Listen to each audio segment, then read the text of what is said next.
पास साधन नहीं है, भाई घर से निकलना मुश्किल है, गांव में तो उस टाइम पे बहुत सारे बसेस नहीं आती, प्रॉब्लम्स होती हैं ट्रांसपोर्टेशन की, तो इसलिए एप्लीकेशन ऐसे दिन पे जब आना मुश्किल हो तब हेल्प कर जाती है।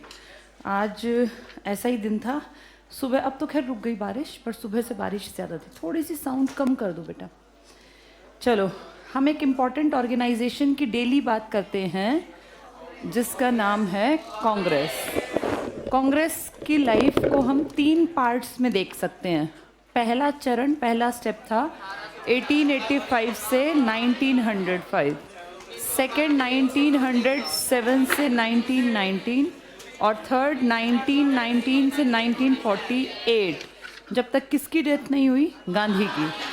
हम सब जानते हैं 30 जनवरी 1948 को महात्मा गांधी को नथुराम गोडसे ने बिरला भवन, दिल्ली में वो थे, प्रार्थना के लिए गए हुए थे, वापस लौट रहे थे, लौटते हुए क्योंकि खुला दरबार था, कोई भी जा सकता था, बिरला भवन जो बिरला खानदान है, इन्होंने बहुत बड़ा अपना एक जैसे फार्म हाउस टाइप डेवलप किया हुआ था, वहाँ पे इनका मर्डर हो गया। इस पहले फेज में जिन लोगों ने अपनी मर्जी से चीज़ों को देखा, जाना, समझा, उनको हम हिस्ट्री में नाम देते हैं उदारवादी, या इन्हीं को कहा जाता है मॉडरेट्स। इस साल में हम जानते हैं इस कांग्रेस में कलेश होकर 2 दल बन गए। एक तो पुराने वालों का नाम बस अब कर दिया नरम, ये मॉडरेट्स ही कहलाएंगे, और दूसरे बन गए गरम, जिन्हें कहा गया एक्सट्रीमिस्ट, यानी किसी भी चीज़ को बहुत हद तक मतलब हाइपर हो जाने वाले, गुस्सा करने वाले, तो एक्सट्रीमिस्ट से गरम दल, जिसके 3 आदमी थे, लाल, बाल, पाल। फिर हमने देखा इस बंटवारे के बाद इस टाइम पर कांग्रेस में बहुत यूनिटी नहीं रही, तो 2 चीज़ों की इम्पोर्टेंस थी, एक तो पैसे की और एक ताकत, और ताकत को हमेशा जोड़ा जाता है यूथ के साथ। कांग्रेस के बुजुर्गों के पास, नरम के पास पैसा बहुतायत में था, ताकत नहीं थी, और गरम के पास ताकत बहुतायत में थी, पैसा नहीं था, जिसका नुकसान भारत को उठाना पड़ा। और इस बीच में गरम वालों को पकड़ पकड़ के, खास जेल मैंने तुम्हें बता रखी है मांडले, ये बर्मा या जिसको तुम म्यांमार कहते हो, यहाँ पर है, यहाँ भेज दिया। नरम भी कुछ कर ही नहीं पाया, और इसीलिए हमारे सामने 1909 के मार्ले मिंटो सुधार, कभी दिल्ली दरबार, ये साल बड़े अजीब से बीते। कोई ताकतवर ऐसी शक्ति नहीं थी जो इंडिया को एक स्टैंड बना के खड़ी हो सके, और इसी बीच में हमारे देश में एंट्री हो जाती है सबसे बड़े लीडर की, महात्मा गांधी। वैसे तो गांधी जी आ गए थे 9 जनवरी 1915 को, और गांधी जी ने अपना गुरु कहा था गोपाल कृष्ण गोखले को, लेकिन हम जानते हैं काम कुछ नहीं किया गांधी जी ने। गांधी जी की पहली शुरुआत थी 1917 में गांधी जी ने सबसे पहला आंदोलन चलाया था चंपारण में, चंपारण बिहार में। पहले बेटा इतना पढ़ते हैं, फिर उसके आगे, क्योंकि ये सब चीज़ें अगर किताबों से नहीं पढ़ोगे तो फिर ये भूल जाओगे, तो अपनी बुक निकालो। और सबसे पहला, जैसे ये लिखी है किताब, ऐसे नहीं पढ़ाई मैंने, ऐसे पढ़ने में समझ भी नहीं आएगी, पहले सबसे इंपॉर्टेंट टॉपिक पढ़ेंगे। मैंने इसके 2 टॉपिक कराए थे तुम्हें, फर्स्ट और सेकंड, अब तुम निकालोगे लास्ट टॉपिक 9th वाला, बीच की सब चीज़ें बाद में क्लियर होंगी। चलो इसमें आ जाओ तुम लोग। क्रांति के बाद का भारत है, पेज नंबर है आपका शायद 92 के आसपास मिलेगा, हाँ 92, 92 page number, Indian freedom struggle. अब एक यात्रा चल पड़ी आज़ादी की। बेटा अब जिसके पास किताब ना बातचीत मत करना, सबसे बढ़िया है कि बुक सभी ले लो, जो 9th और 11th के बच्चे भी है ना बेटा, ये सब चीज़ें तुम्हारे स्कूल टाइम पे आती हैं लेकिन पढ़ाई नहीं जाती। मैंने कल भी ये बात की थी। अब जो बच्चे यहाँ 9th और 11th के बैठाए गए, 10th 12th नहीं बैठाई, वो इसलिए ताकि तुम चीज़ों में से निकल जाओ। जब तुम बड़े होगे ना, 11th वाले तो अब 12th में आ ही जाएंगे अगले महीने, 9th वाले 10th में, तुम 10th और 12th में रहोगे तो तुम्हें ये क्लासेस नहीं दी जाएंगी। उस टाइम पे फिर तुम्हें अपने फोकस रखना है स्कूली पढ़ाई पर अब थोड़ा थोड़ा 1 महीने भी अगर तुम्हारे कानों में ये चीज़ें चली गई तो ये बाद में बहुत हेल्पफुल होंगी, बाद में तुम्हें अजीब नहीं लगेगा। इसलिए शांति से सुनना है तुम्हें। बाकी जो लोग पढ़ रहे हैं वो अपनी किताब निकाल के इसको पढ़ें ज़रा। 92 पेज पर आ जाओ। हेडिंग है भारतीय राष्ट्रीय आंदोलन, और इसमें देखो 3 अलग अलग स्टेप दिखाए गए हैं कलर बदल के, क्योंकि वो इम्पॉर्टेंट हैं। पहला पॉइंट पढ़ो, भारतीय राष्ट्रीय आंदोलन को मुख्य रूप से 3 चरणों में, इसको टिक कर लो, 3 स्टेजेस हैं हमारी आज़ादी की लड़ाई की। पहली टिक करना, पहला स्टेज है मॉडरेट फेज या उदारवादी चरण, ये 1885 से 1905, इंग्लिश में भी लिखा है हिंदी में भी। इस टाइम पे आपके कुछ बड़े बड़े लीडर्स थे, दादा भाई नौरोजी, बदरुद्दीन तैयब जी, फिरोज शाह मेहता, ये सब बुजुर्ग आदमी थे। इन्होंने कभी नहीं कहा मारो पीटो लड़ो, इन्होंने कहा भैया एप्लीकेशन लिख लो, अंग्रेज बहुत अच्छे हैं, हमारी बातों को जरूर सुनेंगे। नेक्स्ट देखो, सेकंड चरण है जिसके आगे लिखा है उग्रवादी। तुम्हारे लिए उग्रवाद शब्द क्या दिमाग में आता है? उग्रवाद अच्छी चीज है या खराब चीज है? जब भी कभी अखबार में लिखा आता है उग्रवाद तो हम सोचते हैं टेररिस्ट हैं ये, और सच में टेररिस्ट का ही शब्द है हिंदी वर्जन उग्रवाद। कितनी शर्म की बात है कि हमारे देश के जो गरम दल के लीडर्स थे, इन सब के लिए शब्द इस्तेमाल किया गया उग्रवादी। इससे ये पता चलता है कि हमारे लाल बाल पाल और भगत सिंह जैसे लड़कों को उस जमाने में अंग्रेज उग्रवादी की संज्ञा देते कि ये उग्रवादी हैं। आज तुम उग्रवादी मानते हो जो लोग गड़बड़ करते हैं बहुत बड़े लेवल पर, जैसे कश्मीर में उग्रवाद बहुत ज़्यादा था। हमारे दिमाग में ये नेगेटिव वर्ड है, और ये वर्ड अंग्रेजों ने हमारे लाल बाल पाल जैसे लोगों के लिए इस्तेमाल किया। किताब कहती है, ऐसा बताती है, देखो पढ़ के। द्वितीय चरण था उग्रवादी चरण, जिसे कहते हैं एक्सट्रीमिस्ट फेज, जो एक्सट्रीम कंडीशंस तक मारकाट मचा दे, 1905 से 19। तीसरा चरण टिक कर लो, गांधी युग, 19 से 47 आज़ादी, और फिर इनकी मौत तक इन्हीं की चली थी, 48 तक। आगे पढ़ना, भारतीय राष्ट्रीय आंदोलन का पहला चरण, मतलब 20 साल वो एप्लीकेशन वाले की मुख्य घटना, भारतीय राष्ट्रीय कांग्रेस की स्थापना। इसको टिक कर लो। कांग्रेस बनी थी 1885 में। उस टाइम कौन लॉर्ड था तुम्हारे यहाँ? नहीं, कर्जन नहीं था बेटा, लॉर्ड डफरिन। यहाँ लिख लो ये बात, लॉर्ड डफरिन। ये पेपर में आता है कि जब कांग्रेस संस्था बनी तब तुम्हारे भारत का हेड कौन था? Lord Dufferin. ठीक है, आगे पढ़ो तो सेकेंड लाइन सिर्फ पढ़ लो। अस्पष्ट लक्ष्य, कुछ पता ही नहीं था क्यों बना रहे हैं, क्या करेंगे। अस्पष्ट लक्ष्यों के साथ स्थापित इस संस्था का प्रतिनिधित्व कौन कर रहा था? अंडरलाइन करना, शिक्षित पढ़े लिखे लोग जाते थे। कितने लोग गए थे इसमें? 72 ना। अनपढ़ लोगों को तो बेटा आज भी समझ नहीं है। आज आज़ादी के 75-77 साल बाद भी अनपढ़ का तो वोट बिकता है। पढ़े लिखे लोगों को लगता है देश में गलत हो रहा है, अदरवाइज किसी को लगता नहीं है कि गलत हो रहा है। जैसा चल रहा है हम क्या कर सकते हैं, वैसा चलाते रहते हैं। तो पढ़ के देखो, उस टाइम पे कौन थे? शिक्षित मध्यम वर्गीय बुद्धिजीवी वर्ग। कौन होते हैं शिक्षित मध्यम वर्गीय? हम जैसे नॉर्मल लोग। इनके लिए 3 शब्द इस्तेमाल किए, क्या क्या? एक तो शिक्षित है, दूसरा हाँ मध्य वर्गीय है, और क्या लिखा है? बुद्धिजीवी। बुद्धिजीवी, इनके अंदर इसका मतलब बुद्धि है। अब ध्यान से बोर्ड पे देखो, इस धरती पर जितने देशों में आज तक क्रांति हुई है ना बेटा, वो हमेशा इसी क्लास ने की हैं। क्रांति कभी बहुत अमीर आदमी क्यों करेगा? क्रांति वो करेगा जिसको परेशानी है। बहुत गरीब को अकल नहीं होती, समझ नहीं होती कि मैं अपने हक के लिए आवाज़ उठाऊं। उसको लगता है यार मैं पैदा ही ऐसे घर में हुआ हूँ। वो अपनी लाइफ को लेके कभी सोचता नहीं है। बहुत जो गरीब होते हैं ना, उनका बौद्धिक विकास नहीं हो पाता कि वो सोच पाएं कि हम इंसान हैं, हमें बराबरी पे आना है। इन 3 टर्म से समझो। पहली चीज़ है एजुकेशन। किसी भी इंसान को जगाने में सबसे इंपॉर्टेंट रोल प्ले करती है पढ़ाई लिखाई।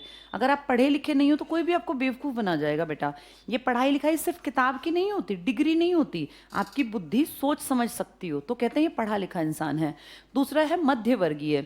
जैसे अमीर को कभी क्रांति की ज़रूरत नहीं, बदलाव की ज़रूरत नहीं। अमीर तो चाहता है दुनिया ना बदले, तभी तो वो अमीर रहेगा। दुनिया बदल गई तो उसकी अमीरी क्या पता जाती रहे।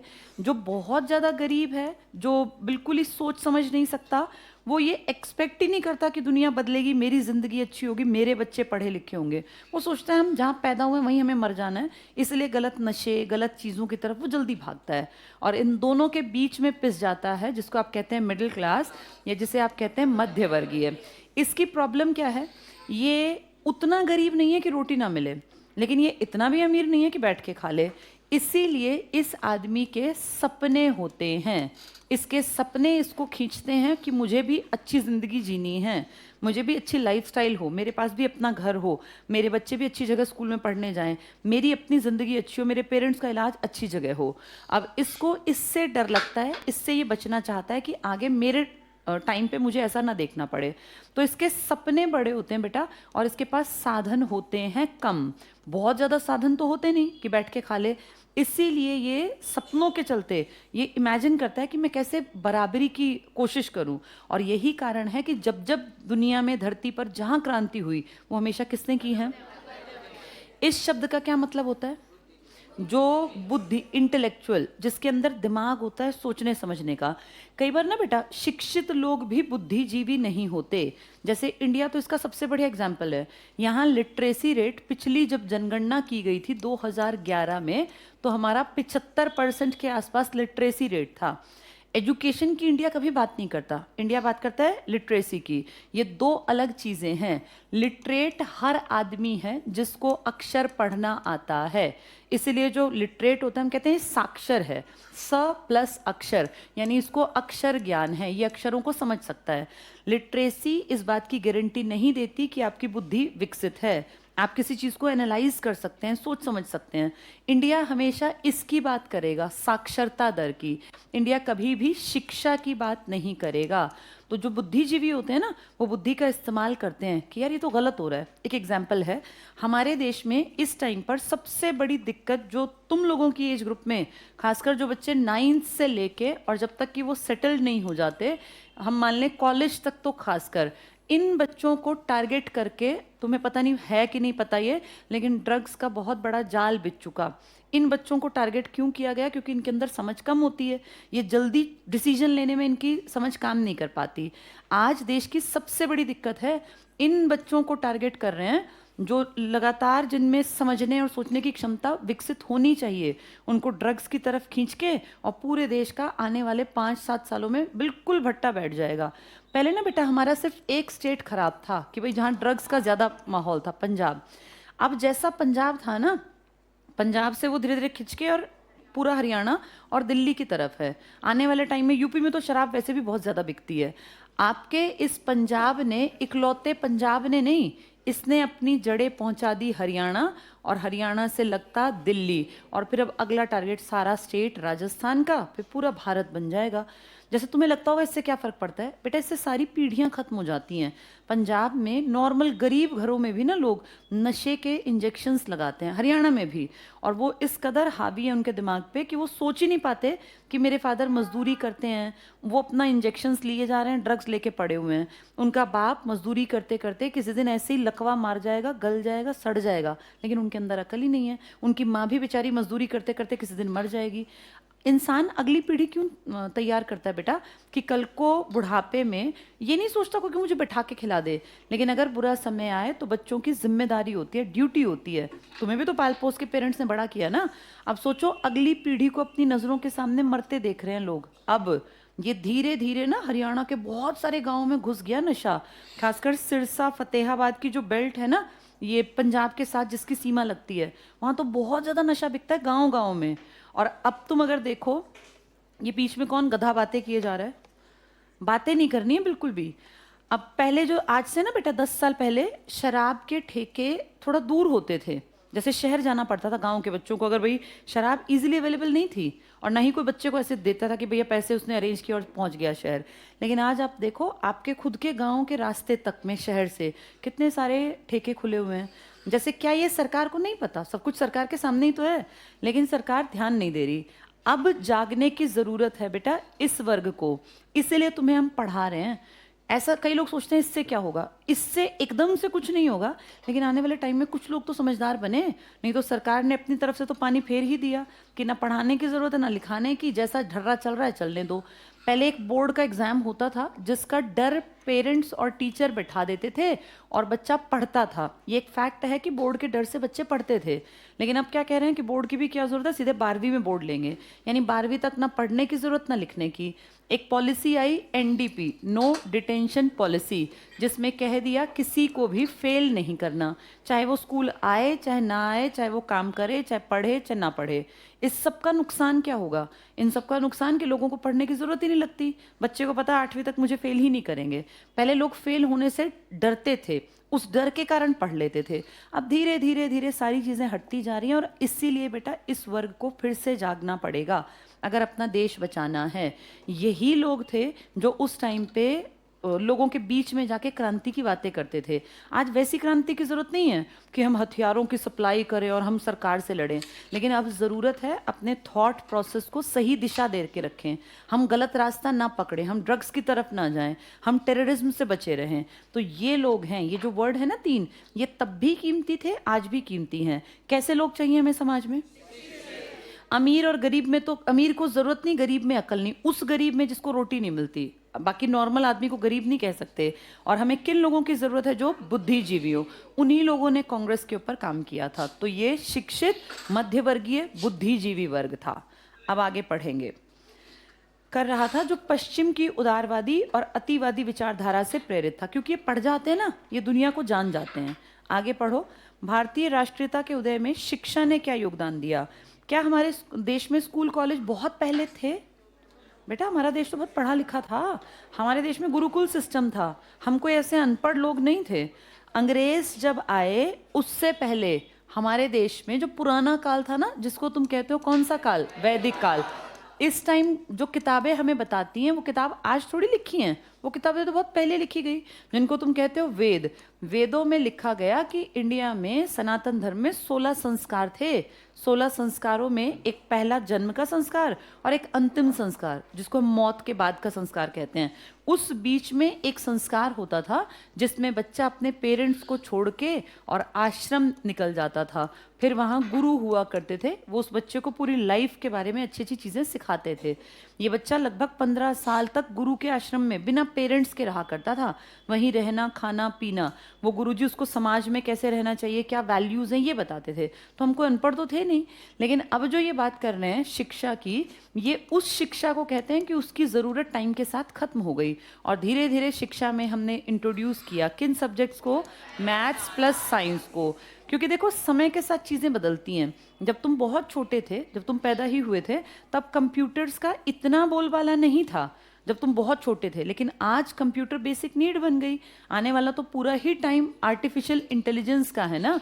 तुम देखो, एक टाइम पे लोग बिजली का बिल भरने घर से जाते थे, सुबह वो एक पन्ना सा ले जाते, पैसे ले जाते, लाइन में लगते थे। अब कहाँ कौन जाता है बिल भरने?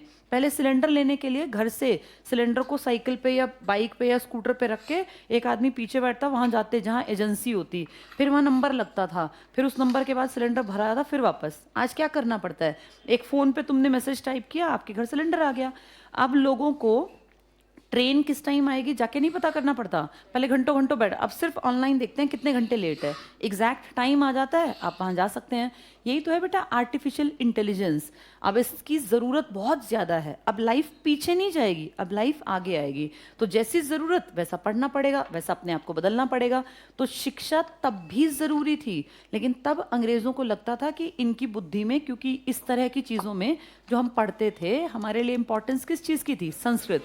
हमने तो हमेशा संस्कृत को प्रमोट किया, हमारे सारे वेद संस्कृत में लिखे गए, हमारे पुराने सारे गुरुजी जो थे वो संस्कृत के श्लोक याद कराते थे।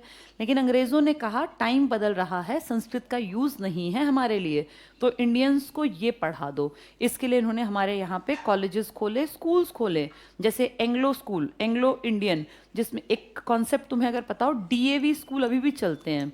डीएवी का मतलब क्या होता है? हाँ, इसका मतलब होता है दयानंद। ए का मतलब एंग्लो और वी का मतलब वैदिक स्कूल। आपके देखो हर जिले में डीएवी स्कूल्स हैं। तो डीएवी का मतलब है दयानंद। ये कौन दयानंद? दयानंद सरस्वती जी, स्वामी दयानंद सरस्वती बहुत पढ़े लिखे और काबिल आदमी थे इंडिया के। इन्होंने, ये थे तो अंग्रेज़ों के ज़माने में, लेकिन इन्होंने कहा कि पागलों की तरह अंग्रेज़ों को फॉलो मत करो, तुम्हारे वेद बहुत अच्छी अच्छी बातें लिख के बैठे हैं, लेकिन ये भी मत सोचो कि वेदों में ही बैठे रहेंगे, ज़माना बदलेगा, अंग्रेज़ों से अच्छी चीज़ें सीख लो। तो इन्होंने जो स्कूल का कॉन्सेप्ट दिया, नाम इनका एंग्लो का मतलब अंग्रेज़ों की अच्छी चीज़ें और वैदिक का मतलब भारत की अच्छी चीज़ें, इन दोनों का मिक्सचर कर लो। इसीलिए न तो ये पूरी तरह से कॉन्वेंट स्कूल बने और ना ये पूरी तरह से गुरुकुल बने। ये कॉन्सेप्ट था मिली जुली शिक्षा का। तो बहुत सारे लोगों ने आपके देश में स्कूल और कॉलेज खोले, वो टॉपिक है ये वाला। देखो, भारतीय राष्ट्रीयता के उदय में शिक्षा का क्या योगदान दिया? British east India company Bharat में व्यापार करने के लिए आई थी, इसलिए इसने अपने शासन के शुरू के दिनों में भारत में शिक्षा के प्रसार के लिए प्रयास नहीं किए, परंतु कुछ उदार अंग्रेज़ों ने, कुछ ईसाई मिशनरियों ने और उत्साही भारतीयों ने इस दिशा में प्रयास किया। पता है क्या बेटा, जब ये व्यापार करने आए ना तो इन्होंने कहा भाई हमें क्या मतलब है, अब तुम किसी शहर में जाके दुकान खोलो तो तुम्हें क्या मतलब है कि वहाँ स्कूल चलता है कि नहीं चलता, तुम्हें अपनी दुकान चलाने से मतलब है। इनकी दुकान थी, इनका बिजनेस था, तो इनको क्या ज़रूरत कि हमें पढ़ाएं, हमारे लिए कॉलेज खोलें, स्कूल खोलें। इसका कारण था इन्होंने इस बिजनेस में बहुत ज़्यादा प्रॉफिट कमाया। ये प्रॉफिट इतना ज़्यादा था कि इनके देश की महारानी की नोटिस में आया कि इंडिया जाके काम करने वाले ये 200-250 लोग बहुत अमीर बन गए। जैसे जो आदमी यहाँ आता इंडिया, ब्रिटेन से आता, इंडिया आता, 5-7 साल काम करता, वापस जाके जब ब्रिटेन में बसता तो बहुत बड़ी कोठी बनाता, बड़ी लग्जूरियस लाइफ जीता। तो एक आदमी हो तो चलो कोई बात नहीं, लेकिन लगातार यहाँ से जाने वाले जितने लोग थे वो वहाँ जाके अमीर पे अमीर, अमीर पे अमीर, बड़े घर, बड़ी मतलब ऐसी बहुत बढ़िया जिंदगी। तो नोटिस में आने लगा भाई ये क्या ऐसा करके आते हैं वहाँ जो ये इतने अमीर बन गए, और जो इंडिया जा रहा है वही कैसे अमीर बन रहा है।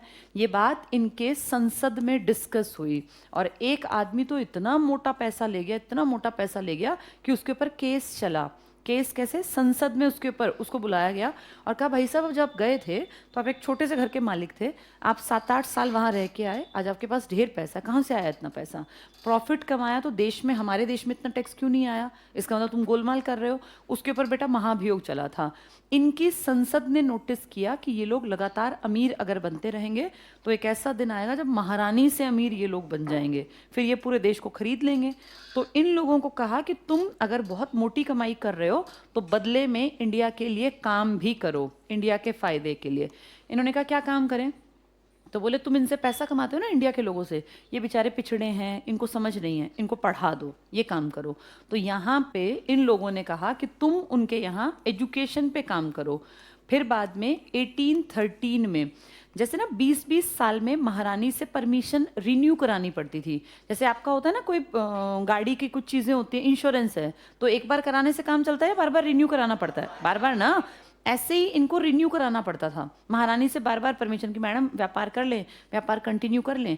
पहले ये था स्टार्टिंग में 10 सालों के लिए, फिर 15, फिर हो गया 20 सालों का, एक बार आप हमें लेटर दे दो, फिर हम 20 साल तक व्यापार करते रहेंगे, 20 साल बाद फिर से आके एक लेटर बनवा के ले जाएंगे, फिर व्यापार करेंगे।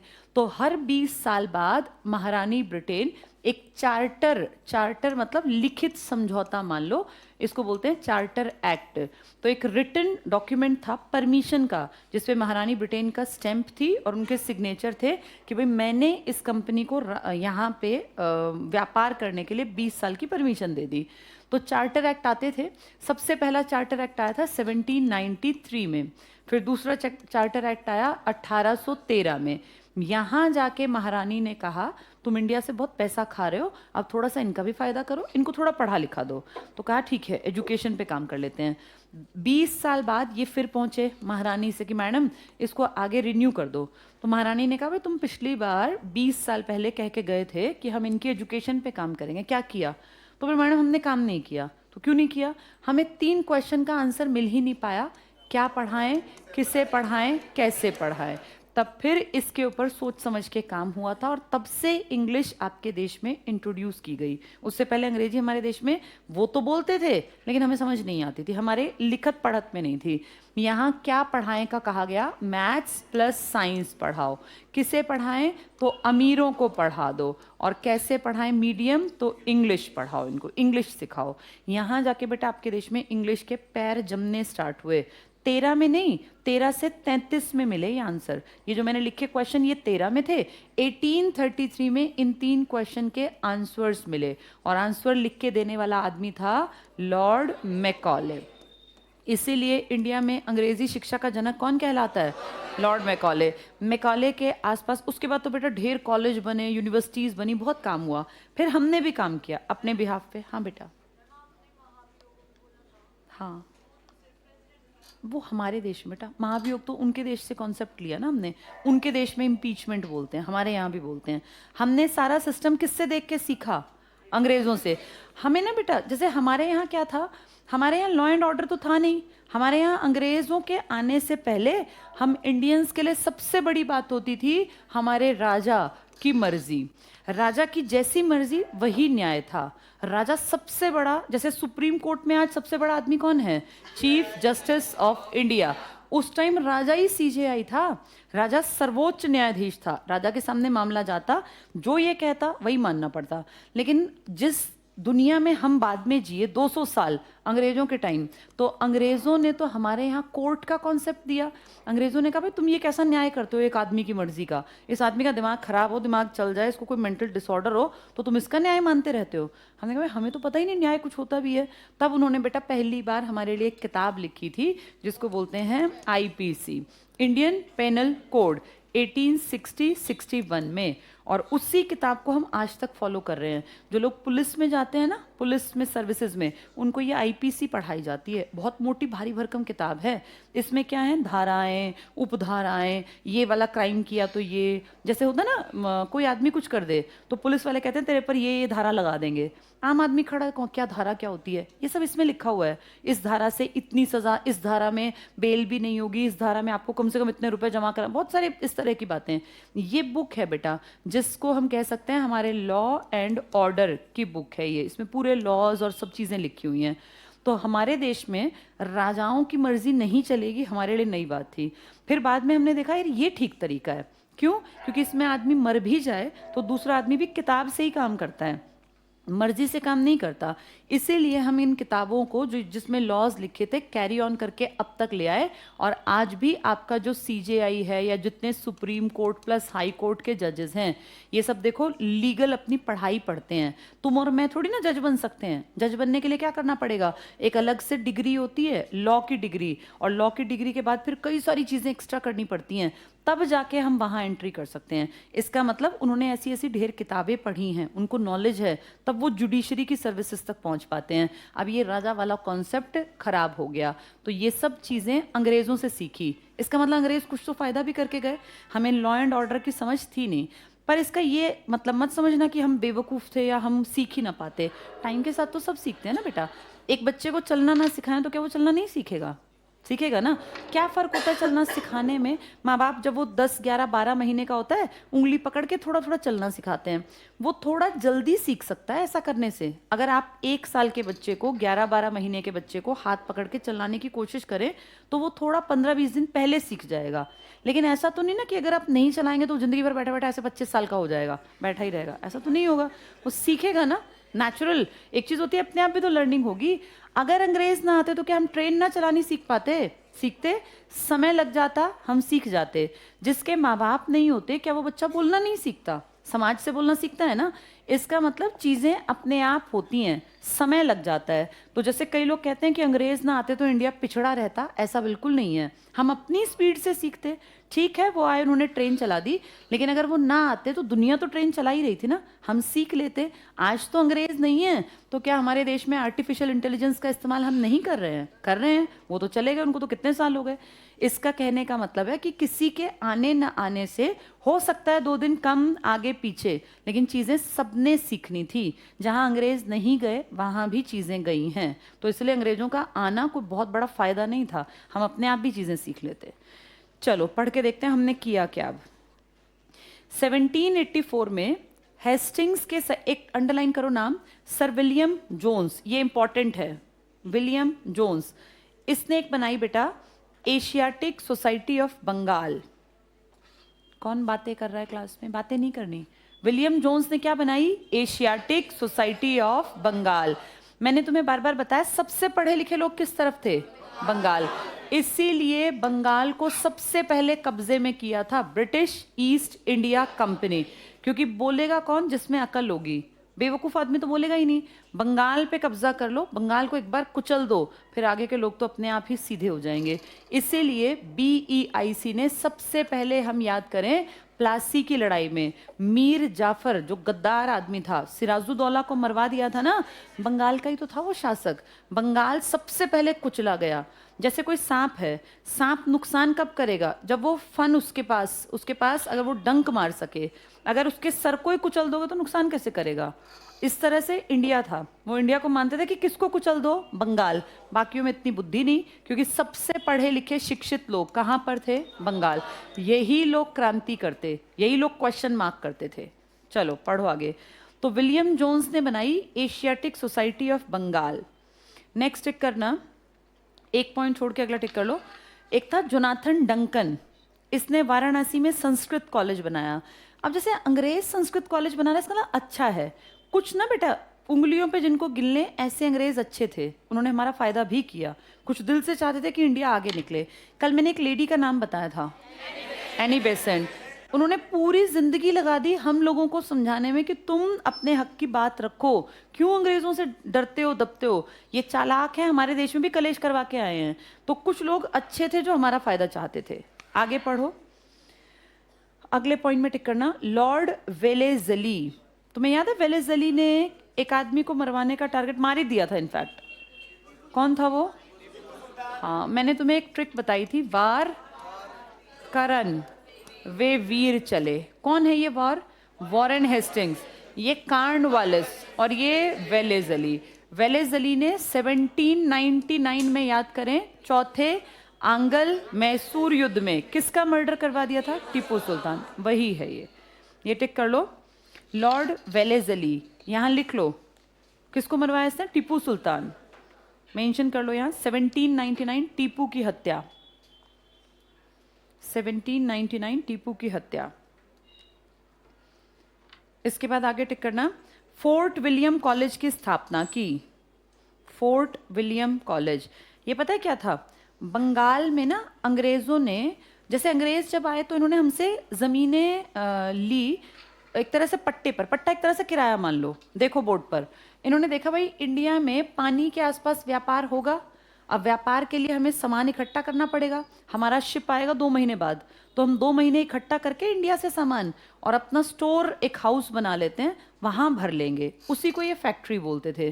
तो इन्होंने बेटा इस तरह की फैक्ट्री सूरत के पास बना ली, बम्बई के पास, यहाँ कल इसके केरला के आसपास, फिर यहाँ चेन्नई के आसपास, फिर यहाँ बंगाल के आसपास। इनमें सबसे इंपॉर्टेंट ये 2 हैं, कारण ये 2 बड़े बड़े इन्होंने फोर्ट बना लिए। फोर्ट मतलब किले। तो अपनी जमीन लेके किसी राजा से कि भाई तेरी देख खाली पड़ी है जमीन, सच में खाली थी उस जमाने में जमीन, मैं तुझे इसके बदले 10,000 रुपये दूंगा। 10,000 बड़ी बात। राजा खुश हो गया, यार फालतू की जमीन जिससे 1 रुपया नहीं आता है 10,000 देगा। और कह क्या रहा है? कुछ नहीं, मैं टेम्परेरी इसमें अपनी बाउंड्री बना के एक टीन सी डाल लूंगा ताकि मैं अपना सामान यहाँ भर लूँ, जब मेरा शिप आएगा तो मैं सारे सामान को उस शिप में लोड कर दूंगा।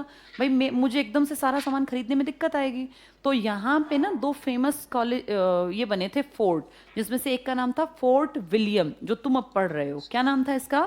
Fort William. Fort William. आगे जाके इसी फोर्ट के अंदर एक कॉलेज बना था, उसका नाम क्या रखा गया? Fort William college. और पता है क्या किया इन्होंने? इन्होंने कहा ये इंडियंस तो बेवकूफ़ हैं, अपने लड़कों को पढ़ा लेते हैं, क्योंकि हमारे लड़के तेज तभी बनेंगे जब पढ़ेंगे। तो उन्होंने इस फोर्ट विलियम कॉलेज में स्टार्टिंग में अंग्रेज़ों के लड़कों को शिक्षा देना शुरू किया, ताकि वो पढ़ लिख के हम लोगों से आगे बढ़ जाएं। देखो सीधी बात है बेटा, जो पढ़ेगा वो आगे बढ़ेगा। ये बात अंग्रेज पहले से जानते थे, हमें समझ थी नहीं इस बात की। चलो पढ़ो।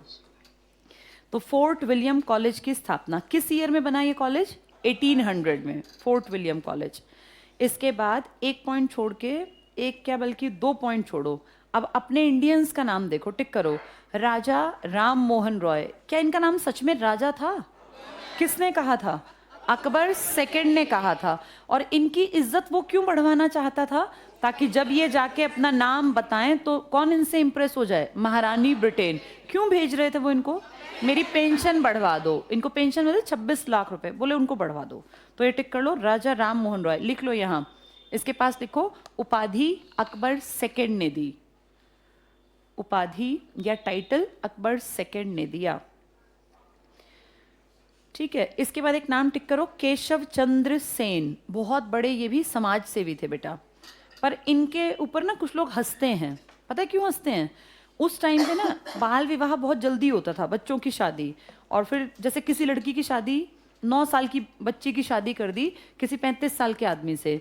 अब ये 9 साल की बच्ची 10 मान लो 10 या 8 साल बाद अपने घर से विदा होके जाएगी। शादी पहले कर देते थे। जब तक ये शादी करके गई, वो उसके 1-2 महीने बाद ही आदमी मर गया। कोई एक्सीडेंटल डेथ हो गई या कुछ बिजली के करंट ने पकड़ लिया, कैसे करके मर गया। अब वो बच्ची बिल्कुल यंग है, 18-19 साल की, लेकिन उसका हस्बैंड मर गया। उसको भी जबरदस्ती जला देते थे। कौन सी प्रथा थी? सती प्रथा ना। इसका विरोध हुआ। इसका विरोध किया तो फिर वो क्वेश्चन आया कि भाई विधवाओं को रखेगा कौन। उसके घर वाले कहते भाई हमने शादी कर दी, खर्चा कर, हम नहीं रखें इसको। ससुराल वाले कहते जब हमारा लड़का ही मर गया तो हम इसका बोझ का क्या करें। अब वो ना पढ़ी लिखी, ना उसमें समझ, ना उसको अक्ल, तो अपने लिए बात नहीं कर सकती। तो इस तरह की प्रॉब्लम्स इंडियंस ने देखी, जो तेज दिमाग थे। उन लोगों ने फील किया कि भैया इस तरह से भारत की औरतों की बड़ी दुर्गत है। उनमें से एक आदमी कौन थे? केशव चंद्र सेन। उनमें से एक थे राजा राम मोहन रॉय। राजा राम मोहन रॉय की तो अपनी भाभी को उनके सामने जला दिया था ना। केशव चंद्र सेन ने कहा कि भाई लड़कियों को खूब पढ़ाना चाहिए, खूब आगे बढ़ाना चाहिए। ये डायलॉग बोलने में बड़ा अच्छा लगता था और लोगों को लगता भाई देखो कितना अलग सोच का आदमी है। लेकिन ऐसा हुआ कि जब इनकी बेटी 11 साल की हुई तो इनके घर रिश्ता आया एक बहुत तगड़े खानदान से, बहुत अमीर लड़का था वो। तो केशव चंद्र सेन ने अपनी बेटी का तुरंत रिश्ता ले दिया, मतलब कर दिया उस लड़के से। तो सबने कहा भाई तू तो कहता था कि जो है लड़कियों की शादी पहले करनी नहीं चाहिए। तो बोला भाई ऐसा है, रिश्ता बहुत बढ़िया था, खानदान बहुत तगड़ा था, इसलिए मैंने जो है रिश्ता ले लिया। तो लोगों ने कहा यार तुम तो जो है दो तरह की बातें करते हो। अपने घर में तो आई बात तो तुमने तगड़ा घर देख के शादी कर दी, और तुम हमें भाषण देते हो कि जल्दी शादी मत करो। तो इनके ऊपर एक क्वेश्चन मार्क था बेटा, इनके ऊपर, बाकियों के ऊपर नहीं था, इनके ऊपर था। फिर भी इन्होंने काम किया, इन्होंने प्रेरणा दी। लेकिन प्रेरणा अच्छी तब लगती है जब आपने उस काम को अपने ऊपर पहले लागू किया हो। तो इनकी प्रेरणा से आगे जाके कुछ लोग, भाई ठीक है गुरुजी गलत हो सकते हैं, आगे बच्चों ने अच्छा काम किया। उनमें से एक बड़ा नाम था बेटा आत्माराम पांडुरंग का। आत्माराम अजीब सा लगेगा तुम्हें, पांडुरंग, ठीक है, आत्माराम पांडुरंग। इन्होंने आगे जाके एक समाज बनाया जिसका नाम रखा प्रार्थना समाज, ठीक है। अब वो पूछेंगे प्रार्थना समाज की प्रेरणा किससे ली है? नहीं, प्रेरणा ली है इनसे। लेकिन बाद में तो इनके ऊपर क्वेश्चन मार्क लग गया, क्योंकि ये बड़े डायलॉग मारते थे कि बेटियों की शादी जल्दी नहीं करनी चाहिए, उन्हें पढ़ाना लिखाना चाहिए। और जब अपने घर बढ़िया रिश्ता आया तो अपनी बेटी को तुरंत से शादी करके विदा करके और फिर बैठ गए आके। फिर लोगों ने इनसे क्वेश्चन किया तो ये आंसर दे नहीं पाए। वही है ये केशव चंद्र सेन। ये टिक कर लो बेटा, केशव चंद्र सेन। इसके ऊपर लिख लो प्रार्थना समाज के प्रणेता। विचार इनका था, प्रार्थना समाज के प्रणेता। प्रणेता होता है जो शुरुआत का एक थॉट दे दे, ठीक है। सेकेंड लाइन टिक करना, भारतीयों ने देश में जागृति हेतु शिक्षा के क्षेत्र में प्रयास किए। तो उन्होंने कहा पढ़ाई लिखाई पे काम करो। नेक्स्ट बहुत इंपॉर्टेंट है, टिक करो, Raja Ram Mohan Roy, David Hare, underline कर लो ये नाम, डेविड हेयर। इन्होंने कलकत्ता में, पीछे इनमें इस तरफ आ जाओ तुम, वहां कोई काम नहीं है ना, जो इनमें बात करता दिखे उसको पीछे खड़ा करो। ये टिक कर लो, राजा राम मोहन रॉय, डेविड हेयर। इन्होंने कलकत्ता में हिंदू कॉलेज की स्थापना की जो बाद में प्रेसिडेंसी कॉलेज बना। तो ये हिंदू कॉलेज सिर्फ सोनीपत में नहीं है बेटा, ये हिंदू कॉलेज पूरे देश में है। कहाँ बना था? कलकत्ता में। सारे कॉलेजेस की शुरुआत लगभग कहाँ से है? कलकत्ता। कारण क्या है? कलकत्ता में पैसा था, कॉलेज बनाने के लिए बिल्डिंग चाहिए, पैसा चाहिए, वो कलकत्ता में था, इसलिए पढ़े लिखे लोग वहाँ ज्यादा थे। अगले पेज पर आ जाओ, पहला पॉइंट टिक करो, ईस्ट इंडिया कंपनी ने भारत में शिक्षा के क्षेत्र में सबसे पहली कोशिश 1813 में की। क्या आया था 1813 में? Charter act. कितने लाख रुपए बोले ये? 1 लाख। 1 लाख पर क्या इन्होंने खर्च किया और कितने साल तक खा गए पैसा? 20। जब 20 साल बाद महारानी के पास गए, मैडम साइन कर दो, तो उन्होंने क्या पूछा? काम किया है? तो बोले नहीं मैडम काम नहीं किया। क्यों नहीं किया? तो बोले 3 क्वेश्चन नहीं मिले। क्या? किसे पढ़ाएं, कैसे पढ़ाएं, क्या पढ़ाएं। इसका आंसर महारानी ने कहा मैं एक अंग्रेज को भेजती हूँ, वो तुम्हें बताएगा। कौन था वो अंग्रेज? मैकॉले। मैकॉले ने कहा क्या पढ़ाएं? तो मैथ साइंस। किसे पढ़ाएं? अमीरों को। कैसे पढ़ाएं? इंग्लिश में। इसलिए भारत में अंग्रेजी शिक्षा का जनक कौन है? Lord Macaulay. इसी कारण से। चलो पढ़ो अगला पॉइंट। 1813 के चार्टर एक्ट में साहित्य, साहित्य टिक कर लो, ठीक है। इसी में आगे टिक करना, तीसरी लाइन बिल्कुल पीछे, 1 लाख रुपए खर्च करने का प्रावधान रखा गया। इस धनराशि को खर्च करने का अधिकार गवर्नर जनरल को दिया गया। नेक्स्ट में 1 पॉइंट छोड़ दो, एक क्या बल्कि 2 पॉइंट छोड़ दो, मेन बस पढ़ा देती हूँ, फिर ये सब ना ओल्ड जनरल में समझ में आएंगी तुम्हें बातें। 4-5 पॉइंट छोड़ के देखो, एक जगह लिखा है विलियम बेंटिक, मिला पिंक कलर में, इसको टिक करो। गवर्नर जनरल विलियम बेंटिक ने अपनी काउंसिल के विधि सदस्य लॉर्ड मैकॉले को, ठीक है, इनको बंगाल का प्रधान नियुक्त कर दिया। उन्हें भाषा संबंधी विवाद पर अपना विवरण पत्र प्रस्तुत करने को कहा गया। 1 पॉइंट छोड़ के अगला टिक करना, अगला पढ़ लो बस, इससे अगला सेकेंड लाइन। मैकॉले ने भारतीय भाषा और साहित्य की तीखी आलोचना की, हमारी चीज़ों की। उसने कहा क्या पढ़ाओगे इनको, इनसे कहाँ इनका दिमाग बढ़ेगा, बुद्धू ही रहेंगे। तो हमारी आलोचना करते हुए आंग्ल भाषा और साहित्य की प्रशंसा की। कौन से लिटरेचर की इसने प्रशंसा की? अपने की, कि हमारे पढ़ने लायक है। इनका कालिदास पढ़ा के क्या करना है, हमारा शेक्सपियर पढ़ा दो, इनकी बुद्धि खुल जाएगी। कितना चालाक था। और हम भी कितने बेवकूफ़ हैं। हमारा कालिदास जो है ना बेटा, वो ज़्यादा पुराने टाइम के हैं। कालिदास जिस सदी में थे तब तक तो ईसा मसीह का जन्म भी नहीं हुआ था, और शेक्सपियर तो अब के हैं, बिल्कुल कुछ सालों पहले के, कुछ मतलब बहुत लंबा टाइम नहीं हुआ उनको गए हुए। कालिदास पहले आया, शेक्सपियर बाद में आया। तो कायदे से किसकी इज्जत ज़्यादा होनी चाहिए? पहले आया ना। हम कितने अजीब हैं, हमें अभी भी अकल नहीं आई। हम कहते हैं कालिदास भारत का शेक्सपियर है। कहना क्या चाहिए? शेक्सपियर विदेश का कालिदास है। हमारा कालिदास थे, कालिदास की टक्कर में बहुत बाद में पैदा हुए, लेकिन हम कंपेयर करते हैं कि उनका शेक्सपियर, हमारा शेक्सपियर कालिदास है। जैसे कहीं ना कहीं अपने आप को नीचा दिखाने की बात हुई ना। तुम उनके वाले को क्यों अपने से कंपेयर करते हो, वो क्यों नहीं तुम्हारे वाले से कंपेयर करते हैं? जबकि हम जानते हैं कि कालिदास जितना बढ़िया आज तक संस्कृत में लिखा इन्होंने, इतना कभी किसी ने नहीं लिखा। इनके बहुत फेमस किताबें हैं बेटा, जिसको अंग्रेजों ने भी अपने में ट्रांसलेट कराया। मेघदूतम, रघुवंशम, अभिज्ञान शाकुंतलम, ऐसे ऐसे बहुत बढ़िया नाटक। उस टाइम पे इमेजिनेशन इतनी करना आसान बात नहीं थी। अंग्रेजों के पास एक आदमी नहीं है जो इतना पुराना लिखने वाला हो जितना हमारा कालिदास थे संस्कृत में।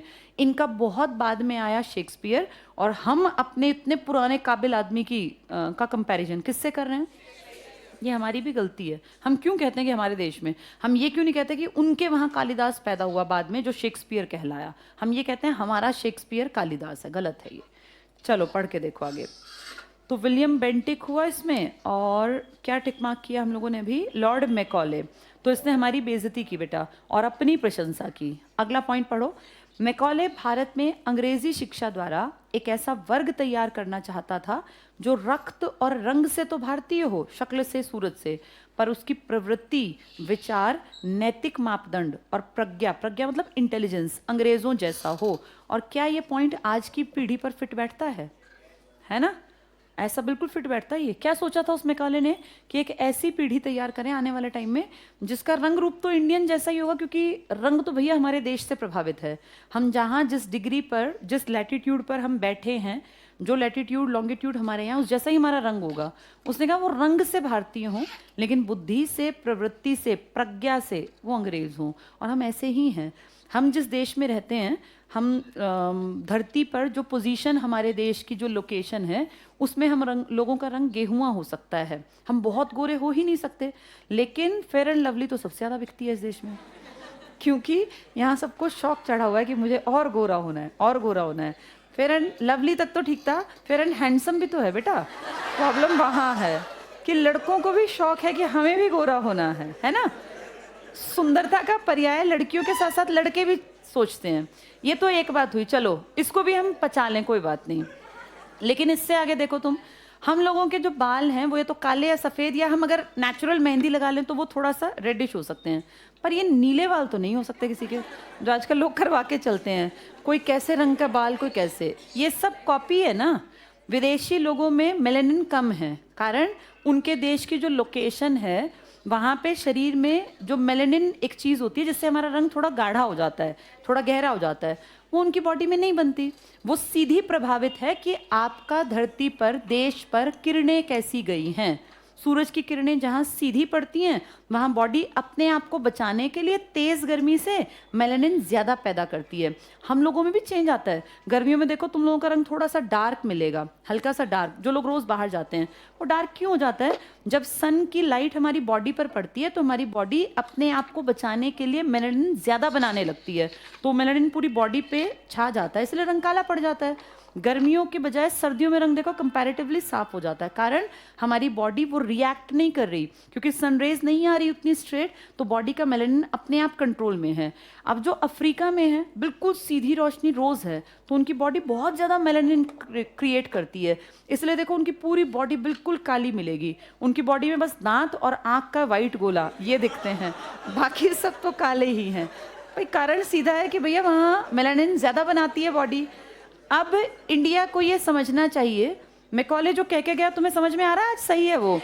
हमारा खान पान किससे प्रभावित है? अंग्रेजों से या विदेशियों से? ये मोमोज बेटा हमारी डाइट का पार्ट नहीं था, ये पिज्ज़ा हमारी डाइट का पार्ट नहीं था, ये मैगी नूडल्स ये सब विदेशी है। तो तुम खान पान से पूरी तरह अंग्रेजी तो हो या विदेशियों जैसे। पहनावे की बात करूं तो हमारा पहनावा भी बदला। चलो पहनावे को मानते हैं कंफर्ट के लिए, ठीक है, जैसा ठीक लगे कपड़ा पहन लें, लेकिन कहीं ना कहीं हम देखें तो बहुत सारे लोग तो अंधाधुंधी कॉपी कर रहे हैं ना विदेशियों की। हमारे देश में उर्फी जावेद जैसे नालायक लोग भी तो हैं जो जिनका कोई समझ नहीं, कोई सोच नहीं, मतलब अंधाधुंध कॉपी करना पागलपन की एक हद। ये एग्जाम्पल हैं जो मैकॉले सोचता था, क्या आज हम वैसे बन गए? पढ़ के देखो, मैकॉले जैसा सोच के गया वैसा ही इंडिया बन गया। खान पान हमारा विदेशी बन गया, पहनावा हमारा विदेशी, और हमारी सोच भी विदेशी है बेटा। हम उतने एडवांस्ड नहीं हैं। हम में और उनमें पता है क्या अंतर है? हम कॉपी करने की कोशिश करते हैं, वो क्रिएटिव हैं। उनकी पढ़ाई को हम आज तक फॉलो करते जा रहे हैं, लेकिन वो हम ये भूल जाते हैं कि उनके देश में जिन लोगों ने कुछ अलग हटके किया, जो क्रिएटिव थे, वो पागलों की तरह किताबों के पीछे पागल नहीं हुए। जैसे बहुत बड़े बड़े नामी गिरामी लोग बहुत पढ़े लिखे नहीं थे पढ़े लिखे, लेकिन ऐसे नहीं कि ये वाली डिग्री मेरे पास है कि नहीं है। जैसे जेएल बेयर्ड है जिसने टीवी बनाया, मार्कोनी है जिसने रेडियो बनाया, क्या वो हमारी तरह पागलों की तरह से किताब याद करते थे? नहीं। उन्होंने पढ़ाई को सिर्फ एक टूल की तरह इस्तेमाल किया दिमाग खोलने के लिए, बाकी एक्सपेरिमेंट्स किए, लाइफ को आगे बढ़ाया। इंडिया में क्या है, आप कितने ही क्रिएटिव हो, आपको पीट पीट के किताब रटने वाला ही बना दिया जाएगा, क्योंकि इसके बिना हमारे यहाँ पास नहीं होंगे। तो हम उनको कॉपी तो कर रहे हैं, लेकिन समझ नहीं है हमारे अंदर। चलो अब ये पॉइंट पढ़ के देखो। तो मैकॉले भारत में अंग्रेजी शिक्षा द्वारा एक ऐसा वर्ग तैयार करना चाहता था जो रक्त, बेटा ये बातचीत नहीं करनी है किसी को भी, रक्त और रंग से भारतीय हो, लेकिन उनकी प्रवृत्ति, विचार, नैतिक मापदंड और बुद्धि किस जैसी हो? अंग्रेजों जैसी। बिल्कुल एग्जैक्टली आज ऐसा ही है इंडिया। नेक्स्ट पढ़ो। तत्कालीन गवर्नर जनरल, इसको टिक करो, बेंटिक